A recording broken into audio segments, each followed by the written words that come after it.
advice with our graduates as they prepare to embark on their careers.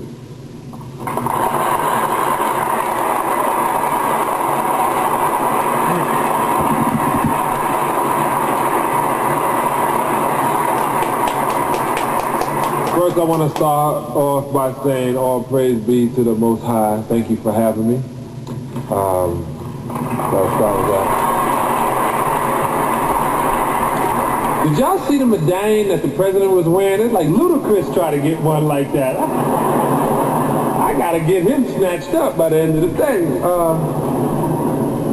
Let me tell you, when I came to Georgia Tech, Coach Crimmins came to me and said, if you come to Georgia Tech, we can get the next guy to follow you, Mark Price, and we can build something, and we can have this underground subway from New York City down to Atlanta. I didn't know it was going to come true because there's so many New Yorkers in this town now, I don't know if I'm in Atlanta. And I came down to this wonderful place, and I got off the plane, and it's going to be a little black-white thing, but you got to understand what I'm doing. I got off the plane, and when I grew up in Brooklyn, it was race ride, and my pilot was black. Flight attendant was black. The guy in the red jacket at Delta was black. He was nice then, you know. That's when Delta was nice to you. Now they go, hurry up. I get in, the guy that grabbed my bag was black. Me and Coach Felton, the only white guy I saw that day, was driving. Me, and I was black. And we come to the... I said I was black. I'm still black. I'm just joking. You make $1 million, you lose your color. No, that ain't true. And I get to the Peachtree Plaza, and I go up and I said, Mom, I'm going to Georgia Tech. She goes, well, how's the school? I said, I ain't see it yet. And then they took me to a physics class. To this day, I do not know what that man was saying. And I was so happy I was able to get it. But this was the best experience. Now, when I went to school, of course, you know, it was much harder than you guys have, you know. I had to learn to speak the language, you know. They didn't like slang in the classes, and they didn't like that I wrote in crayon. No, that was the football team, I'm sorry.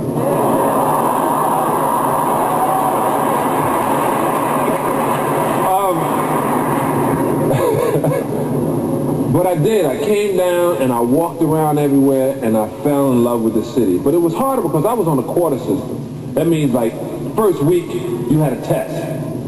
You know, you didn't even know your teacher's name by the end of the 12 weeks. You just know you had a teacher. Now you guys have semesters. It only costs, how much you say? $13,000 if you're from out of state. $13,000 to go to college. If you ever missed a class and I was your daddy, obviously we can't say the other word, we're going to say darn, but you would get a kicking, and I know, I'm going to tell you, I'm just only going to talk to you out of experience. This is the worst day of your life. All you students, this is the best day of your life.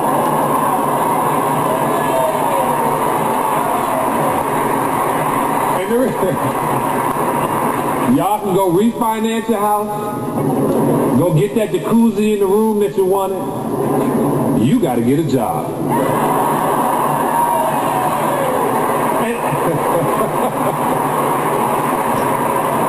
And I mean, you know, it sounds like, yeah, man, I'm going to be on my own. I'm going to got my own. No, you got a checkbook. You got bills. You got insurance. Well, maybe. That's that black thing again. Don't know if you got insurance. But you're supposed to have insurance, life and car. You just should go right back into graduate school. If I was you, I would stay in college until I became one of them.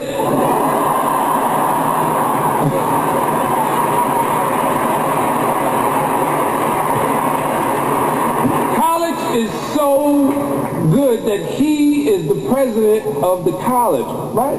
Would you do anything else? No. He ain't got paid for nothing. I had to buy the robe myself. At least that's what he told me. I gave you $200. That's what he told me. No, but I'm going to say it. I did have a lot of success, and it started here. Coach Crimmins was in my face. I never missed class, ever. You can ask any of my teachers. I had two of the best people I've ever met in my life, Dr. Yancey and Dr. Adler, who literally cared about me and had these conversations with me. Talked to me as a man when I was a boy, and talked to me as a man when I became a man. Right now I have a 17-year-old daughter, an 8-year-old daughter, and a 20-month-old daughter. Yeah, God, get me back. But couldn't have a basketball. No, you got to have a girl. And I'm telling you, I sit down there and I realize the things I learned, not in elementary school, the things I learned in college is what I teach. The things I learned in this college. The best thing about my life, I'm going to tell you, is I moved to Atlanta, Georgia, and went to Georgia Tech. I moved my mother to Atlanta. Oh, thank you. Appreciate it.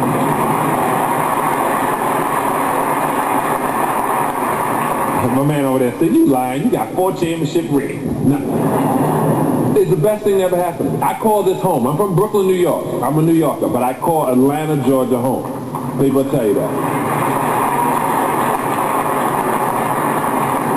I just want to get serious for 1 second. Okay, I'm back. What you're about to go into in this world that everyone thinks is really bad now, really rough now, you guys, like he said, can make the world better. You can sit in there and do what Georgia Tech alumnus do, become bosses, while Georgia alumnus become employees.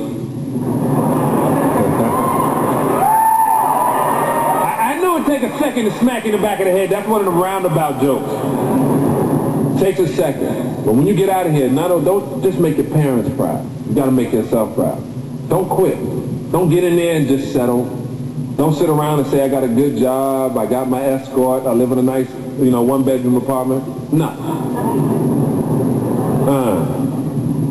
I'm going to tell you, when I got out of here, I got a great contract. $2.2 million at that time was a lot of dough. Still is, for 5 years. And the valedictorian probably graduated and got a $40,000 job. And I was more proud of him than he was of me. It may sound crazy, but it's not. To the point when I finish playing ball, I'm still working, still trying to be the best I can possibly be, still representing this school. Last year when we went to the Final Four, they tell you I was probably more excited than anybody else, and I hadn't watched basketball for 3 years. I was the most proud of this Georgia Tech team, not the Lakers team. I was proud of the Pistons.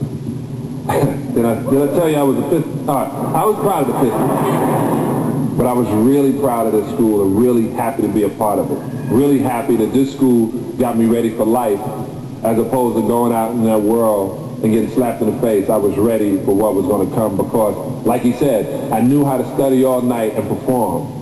I knew how to prepare. I knew how to be an adult because my mother and father wasn't there helping me along. I had to do it.